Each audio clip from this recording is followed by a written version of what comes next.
This is Chapter 3, Part 3, going over impression formation.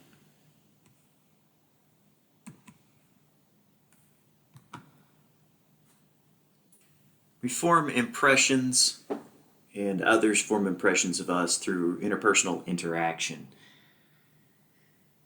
Part of those interpersonal interactions, this is the impression formation process, or a variety of them. Sometimes our impressions are formed through self-fulfilling prophecy. Now, this concept can be applied in many different ways. And if you read psychology journals and stuff like that, you'll see self-fulfilling prophecy used. But in a nutshell, it's basically expecting that something's going to happen, and so it happens. We take steps to make sure it does, even though they may be subconscious. The Pygmalion effect is the idea that, it's just self-fulfilling prophecy applied, and it got that funny name from a research study. But it was the idea that if we have the perception that someone is going to perform well, they will. So your text mentions that when new employees are hired, if for some reason there's an expectation that those employees will perform at a higher rate than previous hires, those new hires will perform at a better rate. Then you have the personality theories, halo and reverse halo effect. The halo effect is the idea that when you look at a person and you see something positive, you assume they have other positive qualities and traits as well. Reverse halo effect, then, is if you see something negative, you assume they have other negative traits as well. Your textbook uses physical attractiveness as an example. So if you see someone as being attractive, you're going to also assume other positive things. That's the halo effect. That they're well-educated, they're a leader, they have other positive attributes. Those things may not be true, but they're an assumption that we make based on what we see. And the same thing occurs with reverse halo effect. And then perceptual accentuation. You try to say that 5 times fast. That's a hard thing to say. Perceptual accentuation leads you to see what you expect or you want to see. In other words, it is similar to the self-fulfilling prophecy. If you expect that your friend who has a different political view than you is going to attack you in some way whenever they talk to you, you're going to find something to take offense at. Even if you're not talking about politics, you'll find something that you can disagree with.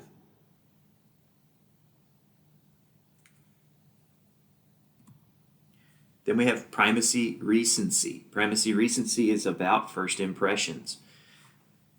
When you first meet someone and you talk to them, you form that first impression. And that first impression is important because from that point forward, that first impression never goes away. That's primacy. Recency is the things that happen, as the word implies, more recently. So the first time I met somebody, maybe it was for a job interview, and I went in there and I did a terrible interview, and they didn't hire me. A few months, weeks, years later, whatever, that same job comes open again and I apply again, and this time I perform very well in the interview. That first interview that I had with those people is going to impact how they see me the second time I'm there. Even if I am perfect in the interview, they're going to judge me by the first interview that they received from me. Is it fair? Maybe not. But that's how we form impressions. Then you have consistency.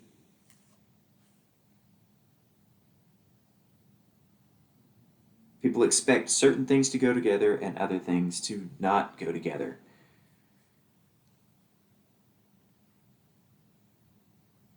So there's a reason we pick our friends, and a lot of times it's common interests.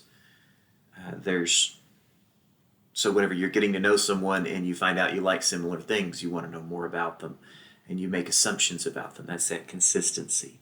And then attribution of control basically has to do with how people judge or imply they're in control of their life or not. The problem with this is, well, there's several different issues. The first one is called self-serving bias. When it comes to control, you can either take responsibility for things or you can let them go, or in this case, you can do both. Self-serving bias is when you take credit for positive outcomes and you deny responsibility for negative. If you do this enough, people will form a negative impression of you.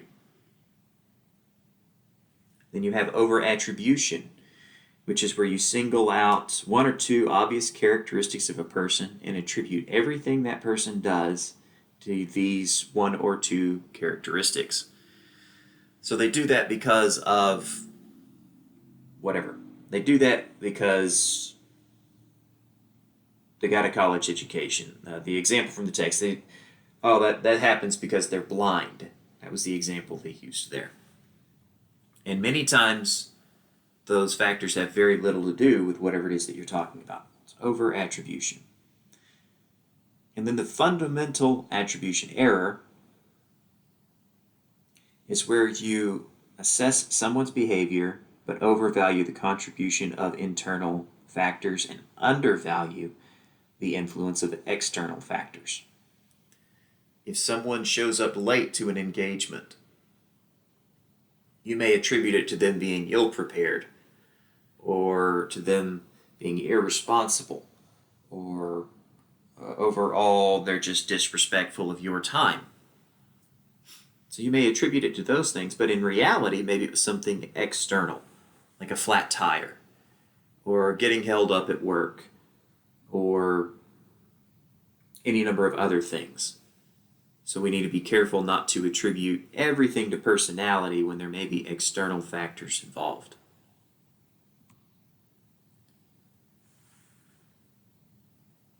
So to increase our accuracy in impression formation when we're looking at other people, we want others to take the same steps for us. We want them to form good impressions of us and not make bad assumptions. So we need to avoid processing errors when we can. So those 6 things that we just talked about in the previous 2 slides, we need to be very aware, we need to be objective whenever we are making those assumptions. Once we've made our impressions, we need to think about them, analyze them. Recognize your own role in that perception. If you were having a particularly bad day, you may have been in a foul mood, which impacted your impression of that person. Or you may have certain biases that need to be set aside. And we need to avoid jumping to conclusions based on previous experiences.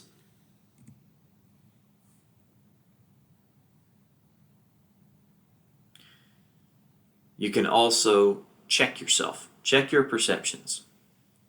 If you're not sure about what someone meant when they said something or did something, you can ask. Or you can ask others what they observed, what they thought, just to make sure that you're not in a bad place, that you're not making a bad judgment. Seek confirmation for what you think, or alter what you think after finding out that maybe you were incorrect.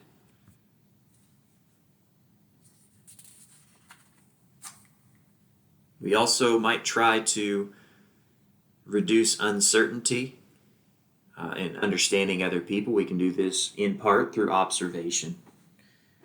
Now, you don't want to be creepy. You don't want to stalk people. But if you watch people and how they interact with others, when they don't realize they're being observed, that can tell you a lot. When they're acting naturally. Sometimes you may be able to manipulate the situation by asking questions or putting people into scenarios. We did this in sales where we would do role playing to see how people behaved appropriately or inappropriately toward a customer that was walking up to buy a product. So you may be able to do that, especially if it's in the workplace. It wouldn't be out of place. If you are trying to become a member of a group, and is by way of example here, especially if it's a virtual group of some kind, you can check them out before you participate to make sure that this is the right group for you. Just in general, gather information about people by talking to other people, people who know them, and just interact with the individual that you're trying to get to know. Talk to them. Ask them questions, simple questions. Do you like sports? Do you have kids? There are whatever your common interests might be. Try to pursue those and open the lines of communication. This will help build a more full impression of someone.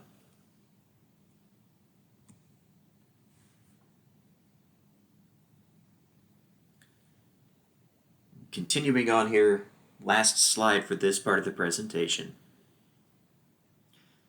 Be aware of certain things that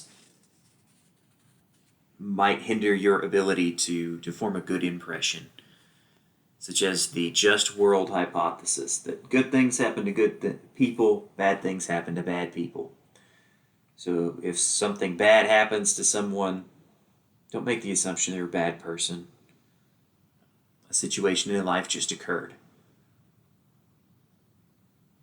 And then, especially whenever you're interacting with people from another culture, make sure that you are culturally sensitive.